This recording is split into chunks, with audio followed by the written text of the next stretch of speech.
Hello दोस्त, आपका स्वागत है मेरे स्टडी चैनल राजवती एकेडमी में। आज हम 11th क्लास हिंदी मीडियम रसायन विज्ञान की मूल अवधारणा, मेरा यह लेक्चर हो जाएगा आपके 13वां लेक्चर होगा। इसमें हम पढ़ेंगे रसायन विज्ञान की मूल अवधारणा। मेरे पास यूनिट है, इसमें हम पढ़ेंगे आज कि द्रव्यमान और भार का मापन। द्रव्यमान और भार का मापन पूरी डिटेल से पढ़ेंगे कि द्रव्यमान का मापन किस प्रकार करते हैं और भार का मापन किस प्रकार करते हैं। ठीक, सबसे पहले लिखिए कि द्रव्यमान का मापन, या इस पे पहला लिखिए कि द्रव्यमान का मापन। ठीक है, द्रव्यमान का मापन। ठीक है, द्रव्यमान का मापन लिखिए। द्रव्यमान, पहले द्रव्यमान समझिए कि द्रव्यमान क्या है। किसी पदार्थ का द्रव्यमान उसमें उपस्थित पदार्थ की कुल मात्रा ही होता है। ठीक है, किसी पदार्थ का द्रव्यमान उसमें उपस्थित पदार्थ की कुल मात्रा ही होता है। ठीक है, लिखिए सबसे पहले किसी पदार्थ का द्रव्यमान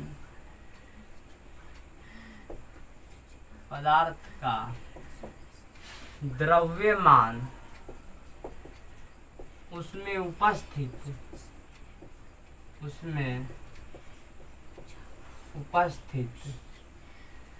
पदार्थ के उसमें उपस्थित द्रव्य के मात्रा, उसमें उपस्थित द्रव्य के मात्रा होती है। ठीक है, मात्रा होती है।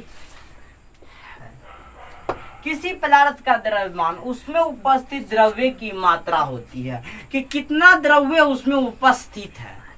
किसी पदार्थ का द्रव्यमान, the mass of the substance is the amount of the matter present in it। यानी कि किसी पदार्थ का द्रव्यमान उसमें उपस्थित पदार्थ की कुल मात्रा ही होता है। वही क्या कहलाता है? द्रव्यमान कहलाता है। वह क्या कहलाता है? तो द्रव्यमान कहलाता है। लिखिए, द्रव्यमान हमेशा संरक्षित रहती है, संरक्षित एवं नियत रहती है। क्या रहती है?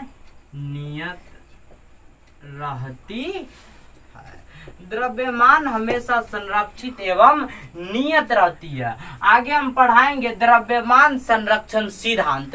उसमें बताया गया कि द्रव्यमान हमेशा नियत होगा, न तो इसे क्या किया जाएगा? प्रोडक्ट किया जाएगा, न तो इसे क्या किया जाएगा? नष्ट किया जाएगा। इसे केवल एक रूप से दूसरे रूप में कन्वर्ट किया जा सकता। जैसे कि 100 ग्राम क्या CaCO3 है, तो इसको हम CaO प्लस CO2 लिख सकते हैं कि नहीं।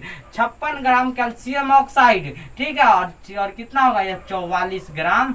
इसको बदल देंगे कार्बन डाइऑक्साइड में। इस प्रकार इसको हम बदल सकते हैं, लेकिन इसको तोड़ नहीं सकते हैं। तो किसी पदार्थ का द्रव्यमान उसमें उपस्थित द्रव्य की मात्रा होती है। द्रव्यमान हमेशा द्रव्यमान हमेशा संरक्षित एवं क्या होती है? नियत होती है। क्या होती है? नियत होती है। लिखिए, प्रयोगशाला में द्रव्यमान को मापने के लिए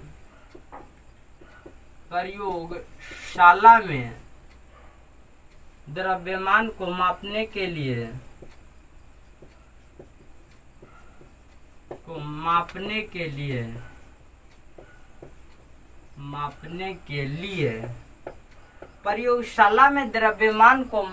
के लिए वैश्लेषिक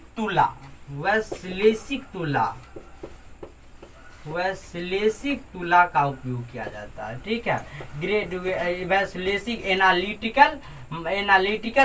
वैश्लेषिक तुला का क्या किया जाता है? उपयोग किया जाता है। किसका? वैश्लेषिक तुला का। एनालिटिकल बैलेंस, वैश्लेषिक तुला का उपयोग किया जाता है। ठीक है, किया जाता है। यह काफी वीवीआई ऑब्जेक्टिव है, ठीक है, कि द्रव्यमान को मापने के लिए किस तुला का उपयोग होता है, ठीक है, द्रव्यमान को मापने के लिए किस तुला का उपयोग होता है, तो वैश्लेषिक तुला का उपयोग होता है। किसका? वैश्लेषिक तुला का क्या होता है? उपयोग किया जाता है। ठीक है, यहाँ तक तो समझ लिए होइएगा। सबसे पहले समझिए द्रव्यमान क्या है। किसी पदार्थ का द्रव्यमान उसमें उपस्थित द्रव की मात्रा होती है। किसी पदार्थ का द्रव्यमान उसमें उपस्थित द्रव्य की मात्रा होती है। The mass of substance is the amount of matter present in it, यानी कि किसी पदार्थ का द्रव्यमान उसमें उपस्थित पदार्थ की क्या है? मात्रा है। जिससे यह भी एक पदार्थ है, इसमें क्या इंक रखा हुआ है, इंक मैं ले लेता हूँ बैग, ठीक है, यह एक क्या बैग है मेरे पास, ठीक। इस बैग का द्रव्यमान कितना? इस बैग में जो सामान उपस्थित पूरा रखा गया है 2 kg है, तो इस क्या होगा? इसका द्रव्यमान भी 2 kg होगा, जिससे जिससे बना हुआ है, मेड बना हुआ, यानी किसी पदार्थ का द्रव्यमान उसमें उपस्थित द्रव्यमान का कुल मात्रा है। तो यानी कि इस बैग को बनाने में कितना द्रव्यमान अभी तक इसमें लगा है, तो वही इसका द्रव्यमान, यानी कि माना कि द्रव्यमान 2 kg, यानी कि बैग बनाने में 2 kg द्रव्यमान की आवश्यकता हुई। भाई यही तो है, यानी कि किसी पदार्थ का द्रव्यमान उसमें उपस्थित द्रव्य की कुल मात्रा, द्रव नहीं, द्रव्य की कुल मात्रा। द्रव्यमान हमेशा संरक्षित एवं नियत रहती है, यानी कि आपके सर पढ़ा दिए होंगे 10th में ही कि द्रव्यमान हमेशा क्या होती है? संरक्षित होती है। इसे नष्ट कभी नहीं किया जा सकता है, इसे केवल एक रूप से दूसरे रूप में बदला जा सकता है, ठीक है, बदला जा। प्रयोगशाला में द्रव्यमान को मापने के लिए वैश्लेषिक तुला का उपयोग किया जाता है। अगर ऑब्जेक्टिव पूछा जा सकता है आपके एग्जाम में कि प्रयोगशाला में द्रव्यमान को मापने के लिए किसका उपयोग किया जाता है, तो वैश्लेषिक तुला का उपयोग किया जाता है। लिखिए अब इसके बाद लिखिए, इसमें एरो देखिए, एरो लेके 5-7 पॉइंट है। लिखिए पहले फॉर्मूला इसका लिख लीजिए, घनत्व बराबर, ठीक है, द्रव्यमान बट्टा आयतन, द्रव्यमान बट्टा आयतन। होता है कि ना होता है? तो कहिएगा यस सर, होता तो है, ठीक, तो होता है तो चलते हैं अब हम। तो द्रव्य लिखिए यहाँ पे, द्रव्यमान बराबर क्या लिख सकते हैं? आयतन गुना घनत्व। लिख सकते हैं कि ना? लिख सकते हैं। आप कहिएगा यस सर, पूरी तरह हम लिख सकते हैं। अब देखिए आयतन का हम पढ़ाए होंगे, आयतन का एसआई मात्रक, एसआई मात्रक क्या होता है? मीटर क्यूब होता है, जब हम वॉल्यूम मेजरमेंट और डेंसिटी मेजरमेंट पढ़ाए होंगे, ठीक है। और घनत्व के मात्रक कितना होता है? घनत्व का मात्रक ना होता है मीटर केजी पर मीटर क्यूब, ठीक है, यही ना होता है, केजी पर मीटर क्यूब। अब देखिए तो मीटर क्यूब गुना केजी पर मीटर क्यूब, कि मीटर सिर्फ से मीटर क्यूब कट गया, इसीलिए एसआई मात्रक कितना हो गया द्रव्यमान का? केजी। कितना आ गया? केजी। तो द्रव्यमान का एसआई मात्रक कितना आ गया? तो केजी आ गया। कोई पूछेगा कि द्रव्यमान का एसआई मात्रक कितना है?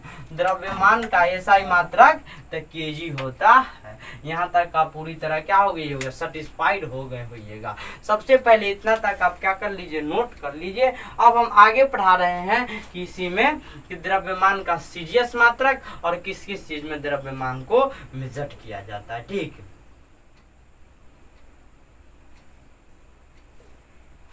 लिख लिया हो जाएगा, ठीक। अब लिखिए द्रव्यमान के सीजीएस मात्रक। यह क्या था? एसआई मात्रक और सीजीएस मात्रक अब क्या कर रहे हैं? पढ़ा रहे हैं, ठीक है। लिखिए द्रव्यमान के सीजीएस मात्रक, यह मिटा दीजिए, कोई दिक्कत नहीं है। लिखिए द्रव्यमान के सीजीएस मात्रक ग्राम होता है। फिर एरो दे के लिखिए द्रव्यमान के सीजीएस मात्रक, सीजीएस मात्रक ग्राम होता है। क्या होता है? ग्राम होता है, जीएम ग्राम होता है, ठीक है। यह केजी होता है, किलोग्राम, और यह क्या होता है? जीएम ग्राम। इसीलिए 1 केजी बराबर हम लोग बचपन से पढ़ते आए हैं 1000 ग्राम। पढ़ते आए हैं कि ना? 1 केजी बराबर 1000 ग्राम, ठीक। अगला लिखिए foot pound second FPS unit द्रव्यमान का एफपीएस यूनिट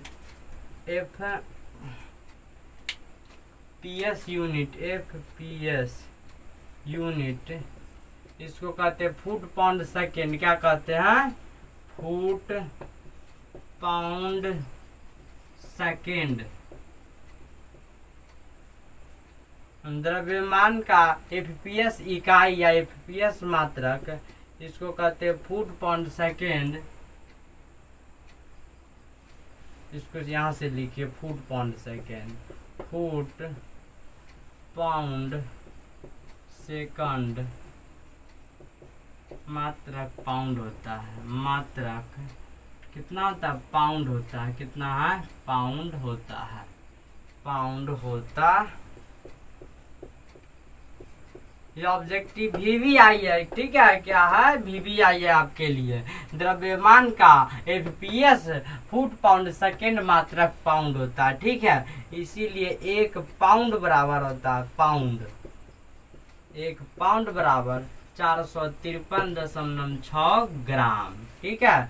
453.6 ग्राम, ठीक है। और यही ऑब्जेक्टिव में अगर आपसे पूछ दे कि केजी में कितना होगा तो बच्चा वहां पे ही फंस जाता है। 1 पाउंड बराबर, ठीक है, 453.6 है और 1 केजी बराबर कितना? 1000 ग्राम। इसे लिख सकते हैं 1 ग्राम बराबर 1/1000 केजी। नहीं लिख सकते हैं क्या? कहिएगा यस सर, क्योंकि हम लोग बहुत दिनों से पढ़ रहे हैं, ठीक है। यहाँ से ही पढ़ रहे हैं कि ना, तो यहाँ पे लिख सकते हैं 1/1000 केजी। लिख सकते हैं कि ना? लिख सकते हैं आसानी से, ठीक है। आसानी से फॉर्मूला बना रहे हैं, कोई भी रटी रटाई बात नहीं। 1 पाउंड बराबर 453.6 और गुना 1/1000 केजी कितना आता है? 1/1000 केजी आ जाता है, ठीक है। 1/1000 केजी आ जाता है, ठीक। यहाँ तक तो लिख लिए, ठीक। आगे लिखिए, अब इसी में आगे का टॉपिक क्या, ठीक है। सूक्ष्म वस्तु के द्रव्यमान को लिखिएगा आगे। सूक्ष्म वस्तु के द्रव्यमान को, सूक्ष्म वस्तु के द्रव्यमान को प्लांक मास में मापा जाता है। प्लांक मास में मापा जाता है, ठीक है। मापा जाता है। सूक्ष्म वस्तु, आप कहिएगा सर क्या क्या होगा सूक्ष्म वस्तु में?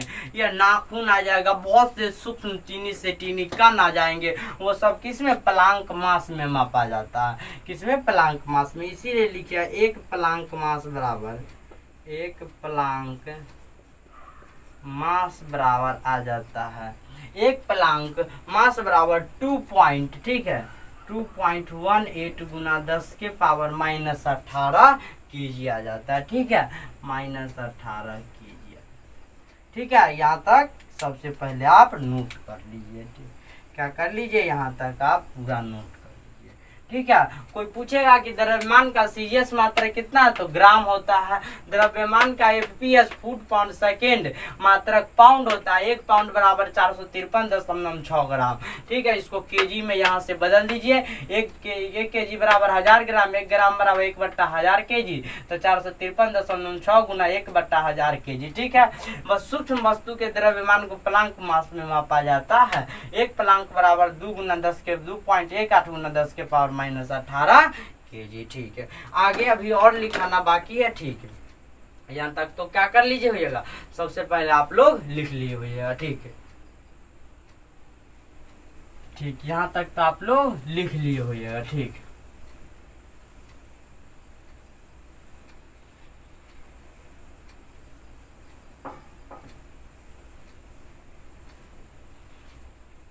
आगे इसी में लिखिए सबसे पहले। अब लिखिए परमाणु के द्रव्यमान को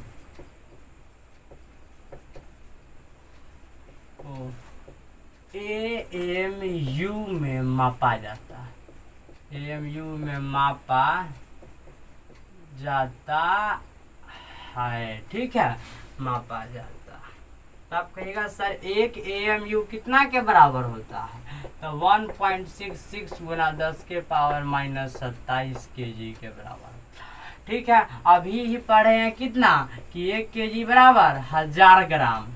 पढ़ने में कोई दिक्कत हुआ है तो कोई दिक्कत नहीं, ठीक, कोई दिक्कत नहीं हुआ है अभी तक। तो 1 kg बराबर 10 के पावर 3 ग्राम मैं लिख सकते हूँ कि नहीं, आसानी से लिख सकता हूँ, ठीक है। तो 1 AMU बराबर 1.66 गुना 10 के पावर माइनस 24 गुना 27 गुना 10 के पावर 3 ग्राम। 1 kg बराबर 10 के पावर 3 ग्राम, kg के जगह पर यह पुट कर दिए तो 1 AMU बराबर आ गया 1.66 गुना 10 के पावर माइनस 24। मैं मैथमेटिकली प्रूफ किया हूँ। कोई टीचर, मैं किसी टीचर के बारे में पार्टिकुलरली कमेंट नहीं, सब अच्छे ही पढ़ाते हैं, ठीक है, लेकिन मेरा जो सोच होता है मैं प्रूफ के साथ पढ़ा हूँ और प्रूफ के साथ पढ़ाता हूँ। बच्चों को रटने की कोई आवश्यकता नहीं है। आप कितने भी क्लास में हो, आपको मैं रटाऊंगा नहीं। आप BSc केमिस्ट्री ऑनर्स में हमसे पढ़िए, मैं आपको रटाऊंगा नहीं, आपको समझाऊंगा। मेरा काम है समझाना। आपको कितना, आपको कि हम पढ़ा दिया होगा कहीं कि 1.66 कितना होता है, 10 1 AMU बराबर 1.66 गुना 10 के पावर माइनस 24 ग्राम माइनस 24। मैं यहाँ क्या कर दिया, आपको प्रूफ ही कर दिया कि 1 kg बराबर इतना, तो 1 ग्राम बराबर 1 AMU बराबर इतना ग्राम आ जाता है, ठीक। आगे लिखिए, वर्तमान समय में, ठीक है, अब जो नया डेरिवेशन आ गया है, वर्तमान समय में द्रव्यमान को मोलर मास में व्यक्त किया जाता है, ठीक है, मोलर मास में मापा जाता है। क्या मापा जाता है, ठीक है, मापा जाता है। तो आप कहिएगा 1 मोलर मास कितना के बराबर होता है, मोलर मास, देखिए 1 मोलर मास 1.99 गुना 10 के पावर कितना होता है, 30 kg। यही आ गया, ठीक है। 1 मोलर मास बराबर 1.99 गुना 10 के पावर 30 kg, ठीक है। यह क्या है, 1 मोलर मास है। कितना है, 1 मोलर मास है। 1 मोलर मास बराबर 10 के पावर 30 kg। अब एक में और इसमें क्या करना है, टॉपिक लिखना है। सबसे पहले यह समझ में आ गया होगा कि परमाणु के द्रव्यमान को AMU में व्यक्त किया जाता है। 1 AMU बराबर 1.66 गुना 10 के पावर माइनस 27 kg। इसीलिए 1 AMU बराबर 1.66 गुना 10 के पावर माइनस 27, 1 kg बराबर 10 के पावर 3 ग्राम, 10 के पावर 3 ग्राम 10 के पावर माइनस 27 ग्राम आ गया। वर्तमान समय में द्रव्यमान को मोलर मास में मापा जाता है। 1 मोलर मास बराबर 1.99 गुना 10 के पावर 30 kg, ठीक। यहाँ तक क्या होंगे, आप लोग सेटिस्फाइड हो गए होंगे, ठीक। आगे इसमें लिखिए कि जितना ज्यादा वस्तु का द्रव्यमान होगा उतना ही ज्यादा क्या होगा, अत्यधिक इनर्शिया होगा, जड़त्व होगा, ठीक है, जड़त्व होगा, ठीक। पूछा जाता ऑब्जेक्टिव कि वस्तु का द्रव्यमान ज्यादा रहने पर क्या इनर्शिया, जड़त्व घटता, जड़त्व कम रहता है, जड़त्व ज्यादा रहता है, जड़त्व नहीं रहता है, या इनमें से कोई नहीं। तो जड़त्व, जितना ज्यादा द्रव्यमान होगा उतना ही अधिक जड़त्व भी होगा, ठीक है। लिख लिया होइएगा, ठीक। जड़त्व आप लोग पढ़े होइएगा, 9th में ही आपको फिजिक्स में पढ़ा दिया होगा कि जड़त्व क्या है, ठीक है। The inertia, the properties of matter in which the body in the rest, then they till continue rest position. When the body is in motion, then the body is still continue the motion when जब any external force is not applied till that time, जब तक उस पर कोई भी बल applied नहीं किया जाता। जैसे कि हमारा कर, अगर यह क्या कर रहा है, मोशन कर रहा, तो यह जीवन भर क्या करेगा, जवानी भर मोशने में रहना चाहेगा। काहे, इनर्शिया के कारण, ठीक है, इनर्शिया के कारण। लेकिन जब इस पर एक्सटर्नल फोर्स लगाया जाता है तो इसको क्या कर दिया, रोक दिया जाता। यानी कि जड़त्व एक वैसा गुण है पदार्थ का जिसमें पदार्थ अगर गति है तो वह गति की अवस्था में ही रहना चाहता है, और पदार्थ अगर मंद में है अर्थात वह रुकी अवस्था में तो रुकी अवस्था में रहना चाहता है, ठीक है। एक और लिखिए कि जितना अधिक वस्तु का द्रव्यमान होगा जितना अधिक वस्तु का द्रव्यमान होगा, द्रव्यमान होगा, उतना ही अधिक जड़त्व होगा। ठीक है, जड़त्व होगा, जड़त्व होगा। ठीक है, जड़त्व होगा। ठीक, अब तो यहाँ तक हम लोग क्या कर लिए, द्रव्यमान को पूरी तरह खत्म कर चुके हैं। खत्म कर दिए कि नहीं। अब कोई पूछेगा कि द्रव्यमान क्या है, तो सीधा कहिएगा किसी वस्तु का द्रव्यमान, किसी वस्तु का द्रव्यमान उसमें उपस्थित पदार्थ की कुल मात्रा के बराबर होता है। पदार्थ की कुल मात्रा ही होती है, वही द्रव्यमान। द्रव्यमान का एसआई मात्रक केजी होता है। द्रव्यमान हमेशा संरक्षित रहता है। प्रयोगशाला में द्रव्यमान को मापने के लिए वैश्लेषिक तुला का उपयोग किया जाता है। ये ऑब्जेक्टिव बार बार पूछे हुआ है कॉम्पिटिटिव एग्जाम में। ठीक है, और टॉप कॉम्पिटिटिव एग्जाम में पूछा हुआ है कि द्रव्यमान का मापने के लिए किस तुला का उपयोग किया जाता है, तो वैश्लेषिक तुला का उपयोग किया जाता है। ठीक है, अगला पूछता है कि द्रव्यमान का एफपीएस फुट पाउंड सेकेंड में यूनिट कितना होता है, तो पाउंड।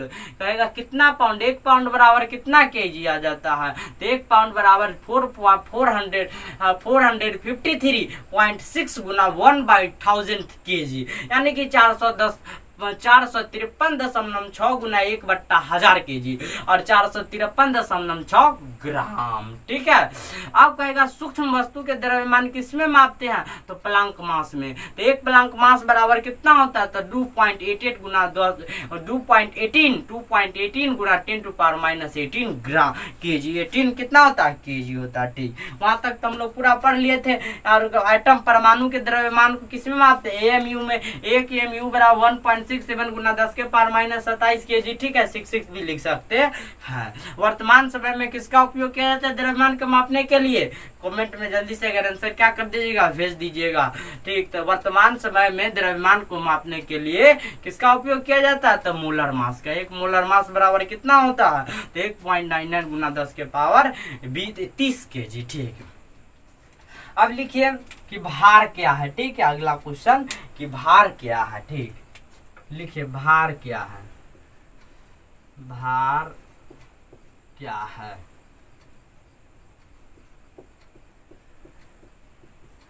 ठीक है, लिखिए कि भार क्या है। ठीक है, भार क्या है। ठीक, लिखिए किसी भार एक प्रकार का बल है। ठीक है, भार एक प्रकार का क्या है, बल है।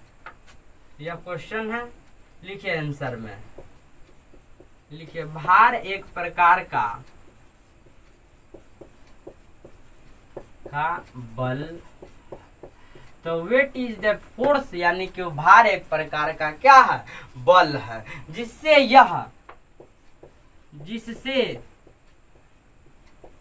यह पृथ्वी की ओर आकर्षित होता है। यह पृथ्वी की ओर क्या होता है, आकर्षित होता है, आकर्षित होता है। ठीक है, भार एक प्रकार का बल है जिससे पृथ्वी की ओर क्या होता है, आकर्षित। 9th में हम लोग के सर जी पढ़ाए थे F बराबर ma, यानी कि mass the product of the mass and acceleration is called the force. लेकिन जहाँ ऊपर से नीचे की तरफ आएंगे, देखिए ऊपर से किसकी तरफ, नीचे की तरफ आएंगे। W ऊपर मास है तो G, यानी कि कुछ होगा तब तो खींचेगा। यहाँ पे ये क्या पेन है, मैं ऊपर से क्या कर दिया, नीचे गिरा दिया। तो क्यों यहाँ आया, गुरुत्व के कारण आ गया, ग्रेविटी के कारण, एक्सीलरेशन ड्यू टू ग्रेविटी। तो W बराबर यहाँ mg आ जाता है। ठीक है, W बराबर mg, यानी कि F बराबर भी क्या आ जाता है, mg आ जाता है। F बराबर भी अब mg आ जाएगा। mg होगा यानी F बराबर ma हो जाएगा, यह कंफ्यूज नहीं होइएगा कि F बराबर ma, a बराबर यहाँ g आ जाता है। ठीक है, एक्सीलरेशन ड्यू टू ग्रेविटी, तो F बराबर आ जाता है mg, इसीलिए आ जाता है W बराबर mg। ठीक है, W बराबर क्या आ जाता है, mg आ जाता है। W बराबर क्या आ जाता है, तो mg आ जाता है। अब आप पूछिएगा हमसे कि सर जी यहाँ g क्या है, यहाँ g क्या है, आप पहले हमको बताइए। तो यहाँ g है बाबू एक्सीलरेशन ड्यू टू ग्रेविटी, यानी कि g बराबर गुरुत्वीय त्वरण, गुरुत्वीय त्वरण, ठीक है, गुरुत्वीय त्वरण, गुरुत्वीय त्वरण है, ठीक है। आपके सर पढ़ाए होंगे गुरुत्वीय त्वरण, एक्सीलरेशन ड्यू टू ग्रेविटी, यह जी है, ठीक है, यह जी है। पृथ्वी पर इसका मान कितना होता है, 9.8 मीटर पर सेकेंड स्क्वायर। पृथ्वी पर यहाँ पे लिख लीजिएगा, पृथ्वी पर जी का मान ठीक है, लिख लीजिएगा 9.8 मीटर पर सेकेंड स्क्वायर। कितना, इतना ही होता है, 9.8 मीटर पर सेकेंड स्क्वायर होता है, ठीक है। यहाँ पे लिख लीजिएगा होता है, होता है। यहाँ तक आप क्या कर लीजिए। कोई पूछेगा भार क्या है, तो भार एक प्रकार का बल है, बल है कि नहीं, W बराबर m इंटू जी, यानी कि weight is force, weight is force exerted by the gravity on the object, यानी कि जिससे यह पृथ्वी की ओर आकर्षित, जब वस्तु के ऊपर बल लगाएंगे तब ना वह नीचे की ओर आकर्षित होगा, क्या अपने आप आकर्षित होगा। तो यही जो पृथ्वी होता है इस पर बल लगाकर अपनी ओर आकर्षित कर लेती है। तो यानी कि भार एक प्रकार का बल है, यह पृथ्वी की ओर आकर्षित, जिससे यह पृथ्वी की ओर क्या होती है, आकर्षित होती है, ठीक है। अब पढ़िए ऐसा यूनिट क्या है, इसका CGS यूनिट क्या है, ठीक है। m क्या है, द्रव्यमान है, और g क्या है, गुरुत्वीय त्वरण है, ठीक है। लिख लीजिए यहाँ पे m द्रव्यमान है, लिख लीजिए m बराबर द्रव्यमान, और यहाँ पे g तो यह लिखिए दिए है गुरुत्वीय त्वरण, ठीक है।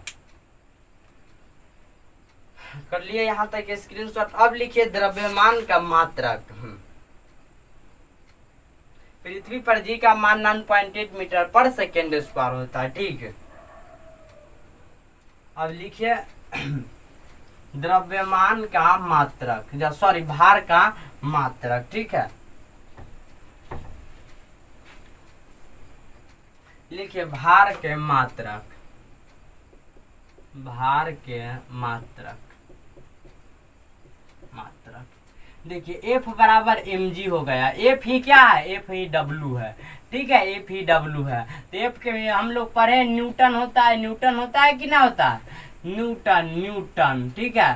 तो यानी कि द्रव्यमान का भी मात्रक होता है एसआई मात्रक, एसआई मात्रक होता है ना, वह न्यूटन ही होता है। क्या होता है, F बराबर m इंटू जी, यह फॉर्मूला आ गया, F बराबर W, ठीक है। तो इसीलिए न्यूटन होगा, क्या होगा, न्यूटन, क्या होता है, तो न्यूटन होता है। F बराबर W है, ठीक है, W है, ठीक है, W है, तो न्यूटन ही होता, ठीक है। तो भार के भी ऐसा ही मात्रा क्या होता, तो न्यूटन ही होता। यहाँ पे लिख लीजिएगा न्यूटन, न्यूटन, यहाँ पे ब्रैकेट में लिख लिए F बराबर mg, ठीक है, इसीलिए F बराबर W, ठीक, न्यूटन। अब आपसे पूछ देगा कि भार का CGS मात्रक क्या होता है, भार का अब तो परेशानी में डाल दिया। तो जो फोर्स का होता है वही होता है डाइन होता है, क्या होता है, डाइन, क्या होता है, डाइन, डाइन, ठीक है। इसीलिए लिखिएगा 1 न्यूटन बराबर 10 के पावर 5 डाइन, या VVI ऑब्जेक्टिव है, ठीक है, इसको छोड़िएगा नहीं। या 1 न्यूटन बराबर 10 के पावर 5 डाइन VVI है, यह बहुत पूछा जाता है, ठीक है। 1 न्यूटन बराबर 10 के पावर 5 डाइन, ठीक। आगे लिखिए भार का CGS मात्रक क्या होता है, तो डाइन होता है, भार का CGS मात्रक डाइन होता है, ठीक है, डाइन होता है। अब अगला लिखिए भार क्या होता है, भार का मान परिवर्तन होता रहता है, भार परिवर्तनशील होता है, ठीक है। इसमें लिखिए भार परिवर्तनशील होता है, शील होता है। भार क्या होता है, परिवर्तनशील होता है, ठीक है, भार परिवर्तनशील होता है, शील होता है। आगे लिखिए भार एक सदिश राशि है, भार एक सदिश राशि है, भार एक सदिश राशि है, ये सब पूछा जाता है क्योंकि इसमें दिशा और परिणाम दोनों है। ठीक है, क्योंकि इसमें दिशा एवं परिमाण दोनों है। ठीक है, दिशा एवं परिमाण क्या है, दोनों है। इसमें दिशा और परिणाम क्या है, दोनों है, क्योंकि इसमें दिशा एवं परिमाण दोनों है। आप कहिएगा किस प्रकार इसमें सर दिशा आप कह रहे हैं और किस प्रकार इसमें परिमाण। तो जब वस्तु ऊपर से नीचे की ओर गिर रही है तो एक दिशा है कि ना, कि वस्तु नीचे की ओर आ रही है कि ना, वस्तु कहाँ आ रही है, नीचे की ओर आ रही है, तो दिशा हुआ। और परिमाण 10 केजी के वस्तु ऊपर से क्या हो रही है, नीचे की ओर गिर रही है, तो 10 केजी क्या हो गया, परिमाण हो गया। और नीचे यानी कि फॉल डाउन यानी कि नीचे की तरफ, यह भी एक दिशा है। द्रव्य वैसी राशि जिसमें दिशा और परिणाम दोनों है तो वह क्या कहलाती है, सदिश। इसीलिए भार एक सदिश राशि, क्योंकि इसमें दिशा एवं परिणाम क्या है, परिमाण दोनों है। अगला क्वेश्चन पूछा जाएगा कि भार परिवर्तनशील क्यों होता है। अब आपको हम पूरी बेसिक से बताएंगे। ठीक है, यहाँ तक तो क्या कर लीजिए, सबसे पहले स्क्रीनशॉट कर लीजिए। ठीक है,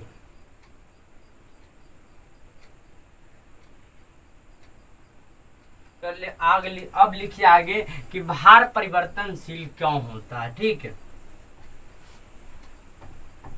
अब लिखिए आगे भार परिवर्तनशील क्यों होता है। लिखिए भार परिवर्तनशील क्यों होता है। कोई आपसे पूछ दे कि परिवर्तनशील क्यों होता है, ठीक, तो लिखिए भार परिवर्तनशील क्यों होता है। लिखिए भार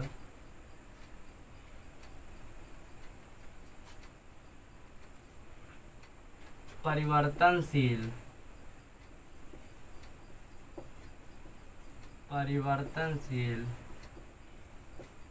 इसलिए होता है कि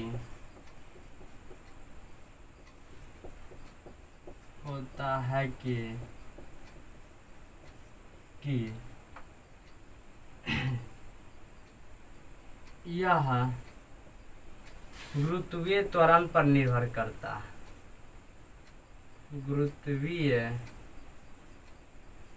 त्वरण पर निर्भर करता है, गुरुत्वीय त्वरण का मान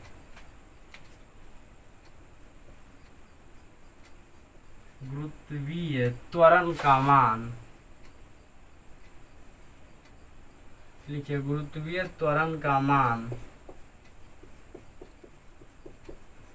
सभी जगहों पर विभिन्न जगहों पर बदलता रहता है, विभिन्न जगह पर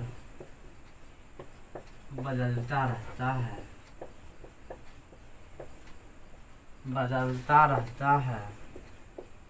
इसलिए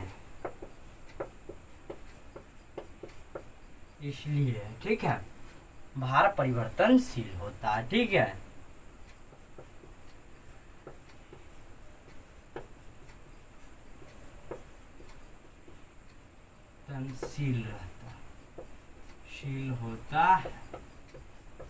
परिवर्तनशील होता है। जैसे आपको हम देख दे रहे हैं, जैसे इसी में लिख लीजिए पैराग्राफ चेंज करके इसमें कि पृथ्वी पर गुरुत्वीय त्वरण का मान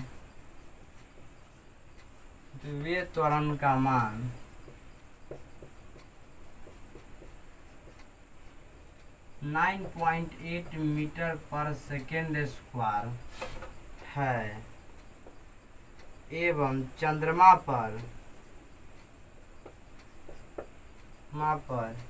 1.6 मीटर पर सेकेंड स्क्वायर है। ठीक है, अब इसको हम अब तो समझ में आ गए होइएगा कि भार परिवर्तनशील इसलिए होता है कि यह गुरुत्वीय त्वरण पर निर्भर करता है। गुरुत्वीय त्वरण को जी से सूचित करते, ठीक है, जी पर निर्भर करता है। गुरुत्वीय त्वरण का मान विभिन्न जगह पर बदलता है रहता है, इसलिए भार परिवर्तनशील होता है। कि पृथ्वी पर गुरुत्वीय त्वरण का मान 9.8 मीटर पर सेकेंड स्क्वायर होता है एवं चंद्रमा पर 1.6 मीटर पर सेकेंड स्क्वायर होता है। ठीक, अब हम आपको दे रहे हैं क्वेश्चन कि ठीक है कि किस प्रकार भार देखिए बदलता है किसी वस्तु का। ठीक है, किसी वस्तु का भार किस प्रकार क्या करता है, बदलता रहता है। ठीक,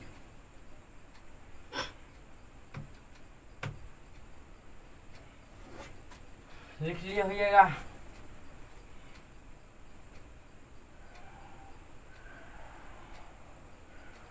ठीक, आगे लिखिए। अब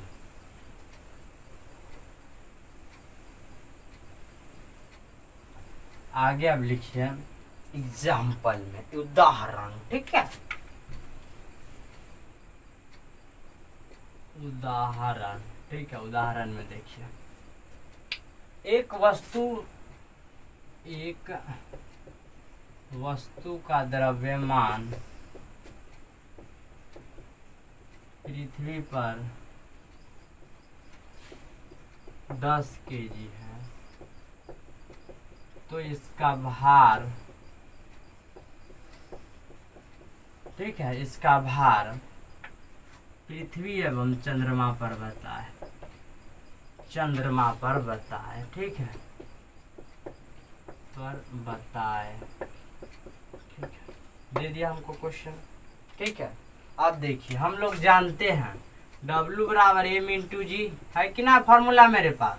m क्या है, द्रव्यमान है कि ना है, कहिए यस सर। जी क्या है, गुरुत्वीय त्वरण है कि ना है, गुरुत्वीय त्वरण, आप कहिएगा यस सर।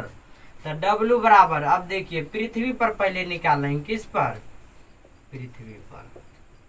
पृथ्वी पर जी का मान तो जानते हैं, पृथ्वी पर कितना होता है 9.8, यहाँ पे लिख देते हैं सब। पृथ्वी पर जी कितना होता है 9.8 मीटर पर सेकेंड स्क्वायर। ठीक है, चंद्रमा पर जी कितना होता है 1.6 मीटर पर सेकेंड स्क्वायर। इसीलिए पृथ्वी पर W बराबर m, मास कितना आता है, मास तो मेरे पास कितना आता है 10 केजी है, 10 केजी है, तो 10 केजी। ठीक, गुना पृथ्वी पर कितना 9.8 मीटर पर सेकेंड स्क्वायर, तो 10 नमा 90 होगा कि ना होगा, सीधा 98 आ जाएगा, आएगा कि ना, 98 KG metre per second square. इस सब को क्या कहते हैं, न्यूटन कहते हैं, 98 न्यूटन। तो पृथ्वी पर उसका भार कितना हो गया, पृथ्वी पर भार 98 न्यूटन आ गया, आया कि ना आया, तो आप कहेगा यस सर। पृथ्वी पर 10 केजी वस्तु का भार 98 न्यूटन आया, क्योंकि भार का ऐसा ही मात्रा, कभी पर है न्यूटन, तो इसका चंद्रमा पर कितना होगा। ठीक है, तब यहाँ पे देखिए, इसीलिए चंद्रमा पर कितना होगा। ठीक, आप कहिएगा कि सर चंद्रमा पर कितना होगा। ठीक है, देखिए इसीलिए चंद्रमा पर भार कितना। अब निकालेंगे चंद्रमा पर। ठीक है, तो फिर भी लिखेंगे वहाँ W बराबर लिखेंगे m इंटू जी। W बराबर m कितना, तो 10 केजी रहेगा, लेकिन acceleration due to gravity 1.6 metre per second square. अब देखिए तो W बराबर कितना होगा 10 होगा, और गुना 1.6, अब पॉइंट को उड़ा दीजिए तो 10 बचा कि ना बचा। जैसे कि 1.10 गुना 1.6, तो पॉइंट को उड़ाएंगे तो 10 से 10 कटा, तो 16 बचा कि ना बचा। तब कहिएगा यस सर 16 तो बच गया, तो 16 मीटर पर सेकेंड स्क्वायर। देख लेते हैं, हम पूरा लिखिए देते हैं ताकि कंफ्यूजन ना हो। अब देखिए पॉइंट को उड़ा तो 10 से 10 कट गया, तो W बराबर कितना आ गया 16 KG metre per second square. इसीलिए चंद्रमा पर कितना आ गया W का मान 16 न्यूटन। आ गया चंद्रमा पर 16 न्यूटन। तो किस प्रकार बदल गया भार, पृथ्वी पर 98 था और चंद्रमा पर 16, यानी कि भार परिवर्तनशील होता है। क्यों? क्योंकि इसका मान जी पर निर्भर करता है और जी का मान बदलता रहता है। पृथ्वी पर 9.8 मीटर पर सेकेंड स्क्वायर है और चंद्रमा पर 1.6 मीटर पर सेकेंड स्क्वायर है। आपके सर पढ़ाए होंगे कि किसी वस्तु का द्रव्यमान चंद्रमा पर कितना होगा, तो पृथ्वी के द्रव्यमान का 1/6 भाग, 16 छक्के 96 पॉइंटली आ जाता है। 1.66 इसका नियत नहीं निकलता है, 1.666 है, लगातार 6 आता रहता है, इसलिए 16 सीधे हम निकाल लें तो ये न्यूमेरिकली वैल्यू 16, ठीक है। तो अब सीधे इसको कितना निकाल लिए, 16 छक्के 96, यानी कि 1/6 ही तो होता है। अभी हम पढ़ा रहे हैं कि पृथ्वी पर किसी वस्तु का द्रव्यमान चंद्रमा पर कितना होगा, ठीक है। यहाँ तक तो आप समझ लीजिए कि भार किस प्रकार परिवर्तनशील होता है, ठीक है। पृथ्वी पर था 98 न्यूटन, चंद्रमा पर हो गया 16 न्यूटन, ठीक।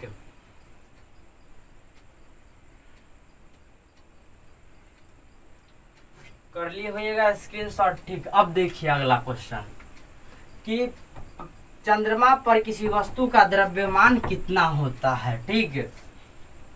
लिखिए क्वेश्चन, किसी वस्तु का द्रव्यमान चंद्रमा पर कितना होगा, कोई आपसे पूछ सकता है। लिखिए, किसी वस्तु का द्रव्यमान चंद्रमा पर कितना होगा, ठीक है।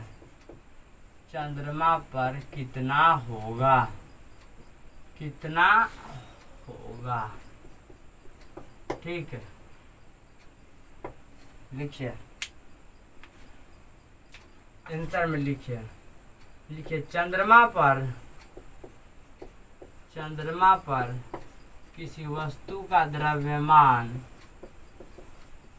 वस्तु का द्रव्यमान पृथ्वी के द्रव्यमान का,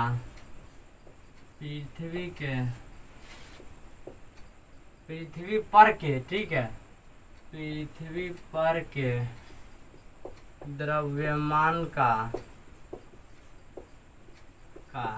1/6 भाग होगा। 1/6 भाग क्या करेगा, होगा 1/6 भाग होगा।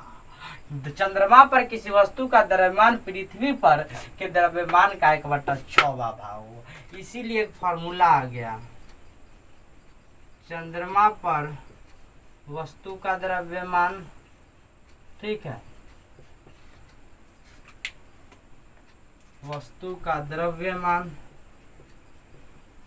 अब बट्टा पृथ्वी पर वस्तु का द्रव्यमान, वस्तु द्रव्यमान बराबर 1/6। इसीलिए चंद्रमा पर वस्तु का द्रव्यमान, चंद्रमा पर वस्तु का द्रव्यमान मान बराबर होगा 1/6, ठीक है। 1/6 गुना पृथ्वी पर वस्तु का द्रव्यमान, पृथ्वी पर वस्तु का द्रव्यमान, ठीक है। ये VVI क्या है, यह VVI फॉर्मूला है, ठीक है। यह फॉर्मूला VVI है और यह फॉर्मूला से क्या किया जाता है, सवाल बार बार एग्जाम में पूछ लिए गए हैं। कोई पूछ देगा यदि कोई वस्तु पृथ्वी पर कितना केजी का है, 2 मिनट रुक जाइए, मार्कर में रख लेते हैं। तो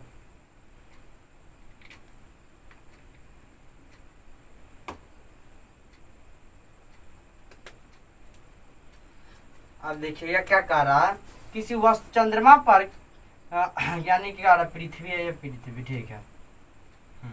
चंद्रमा पर किसी वस्तु का द्रव्यमान पृथ्वी के द्रव्यमान का 1/6 भाग हुआ, 1/6 भाग होगा। अब तो यहाँ तो हम समझ गया, ठीक।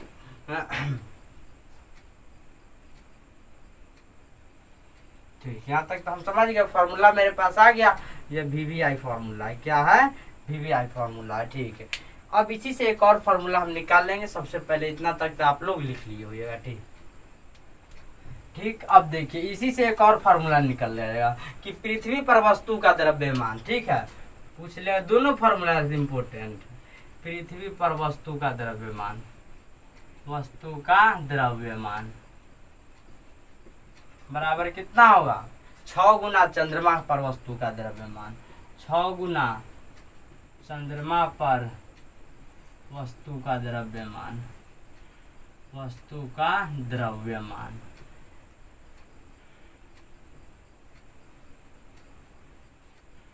वस्तु का द्रव्यमान, यह एक और मेरे पास फॉर्मूला आ गया। हम फॉर्मूला एक से एक निकाल देंगे आपको। ठीक है, कहेगा चंद्रमा पर वस्तु का द्रव्यमान 1/6 गुना पृथ्वी पर वस्तु का द्रव्यमान, और कहेगा पृथ्वी पर वस्तु का द्रव्यमान तो 6 गुना चंद्रमा पर वस्तु का द्रव्यमान। ठीक है, अब एक एग्जाम्पल पूछ दिया कि यदि किसी वस्तु का द्रव्यमान पृथ्वी पर कितना है द्रव्यमान, वस्तु का द्रव्यमान, ठीक है, चंद्रमा पर वस्तु का भार, सॉरी गलती है, चंद्रमा पर वस्तु का भार होगा, द्रव्यमान नहीं होगा। ठीक है, भार। ठीक है, द्रव्यमान यहाँ लिखा है ना, तो यहाँ सब में भार कर दीजिएगा, द्रव्यमान नहीं कीजिएगा। क्या कीजिएगा? भार कर दीजिएगा।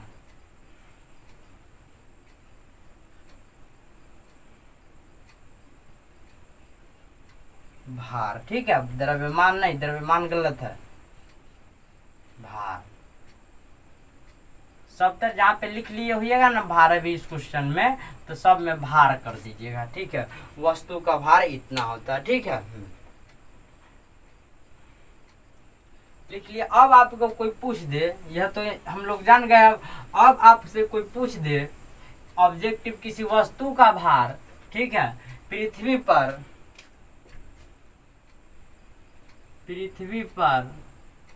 60 न्यूटन है, तो चंद्रमा पर कितना होगा? ठीक है, चंद्रमा पर कितना होगा, कितना होगा,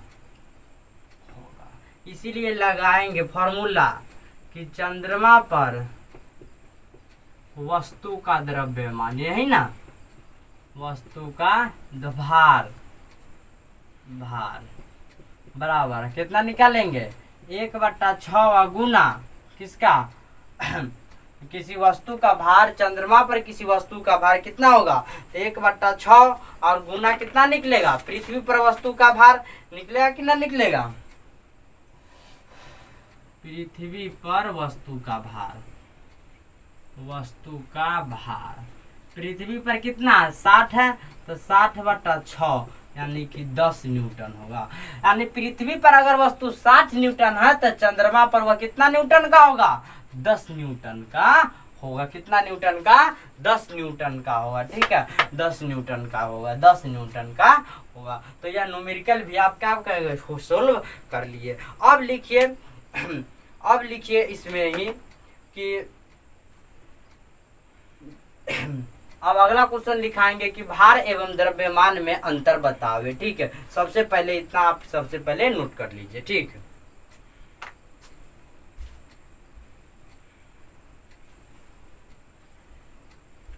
अब लिखिए द्रव्यमान एवं भार में अंतर बतावे। ठीक है,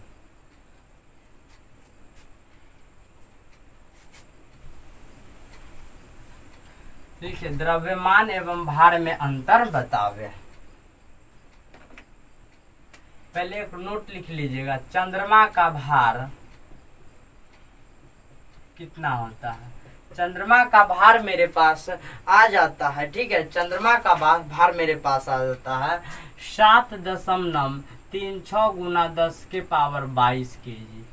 ठीक है, 36 चंद्रमा का भार 7.36 गुना 10⁻22 kg आ गया। ठीक है, 22 kg। चंद्रमा का त्रिज्या देख लीजिए, चंद्रमा का त्रिज्या ये पूछा जाता है, चंद्रमा का त्रिज्या। ठीक है, चंद्रमा का त्रिज्या लिख लीजिए 1.74 गुना 10⁻6 मीटर। ठीक है, 6 मीटर, 10⁻6 मीटर।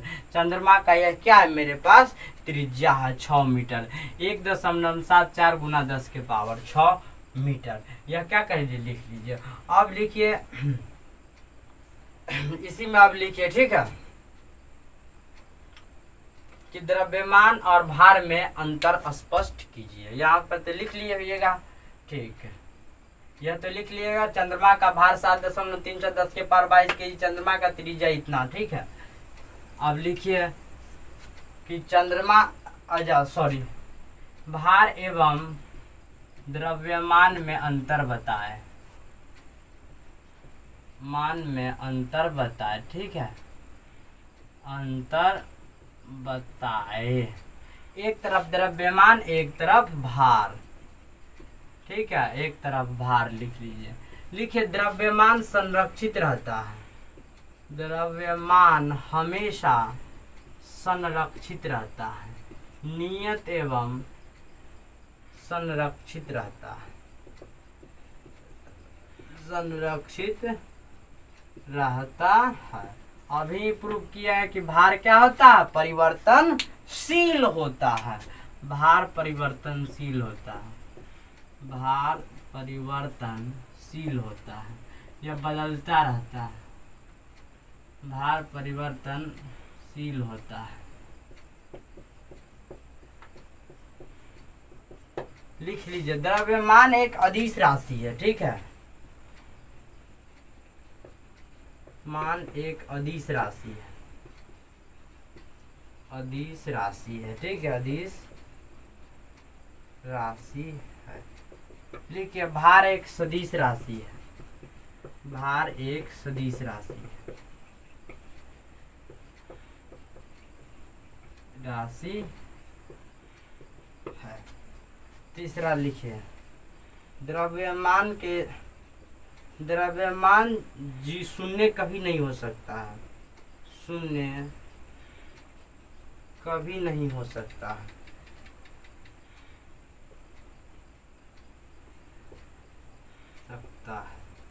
लिखिए भार शून्य हो सकता है, भार शून्य हो सकता है, ठीक है, शून्य हो सकता है, ठीक है, क्योंकि यह जी पर निर्भर, जी पर क्या है, निर्भर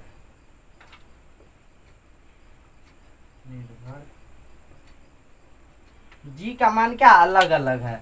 W बराबर m इंटू जी लिखेंगे, अगर g बराबर 0 आ गया तो क्या होगा, W बराबर 0 आएगा कि ना आएगा, आसानी से आ जाएगा। इसीलिए भार शून्य हो सकता है, क्योंकि यह क्या करता है, जी पर निर्भर करता है। किसके पर निर्भर करता है, जी पर निर्भर करता है। लेकिन क्या है, द्रव्यमान कभी भी शून्य नहीं हो सकता, द्रव्यमान कभी भी शून्य नहीं हो सकता। 3 गो यहाँ तक हुआ, इसमें लगभग 4 गो लिखाएंगे, एक और लिखाना है। सबसे पहले यहाँ तक क्या कर लीजिए, आप लिख लीजिए, ठीक,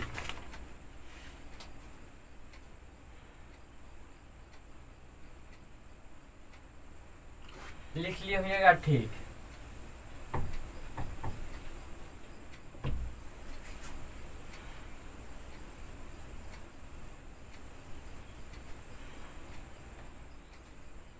लिखिए भार के एसआई मात्रक, द्रव्यमान के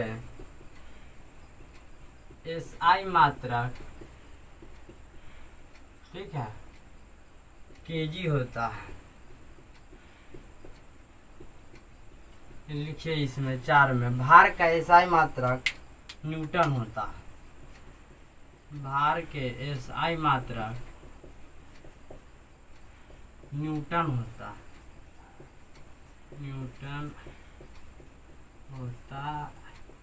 है।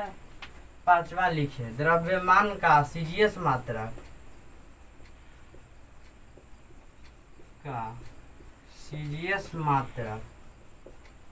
ग्राम होता है। क्या होता है, ग्राम होता है, ठीक है। इसका लिखिए भार का सीजीएस मात्रक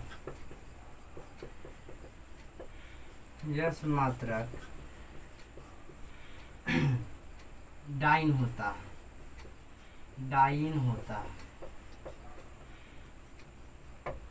1 न्यूटन बराबर 10 के पावर 5 डाइन। ठीक है, 1 kg बराबर 3 ग्राम। सबसे पहले क्या कर लीजिए, आप इतना तक स्क्रीनशॉट आप आसानी से कर सकते हैं। ठीक है, आप इतना तक क्या कर सकते हैं, आसानी से स्क्रीनशॉट ले सकते हैं। ठीक,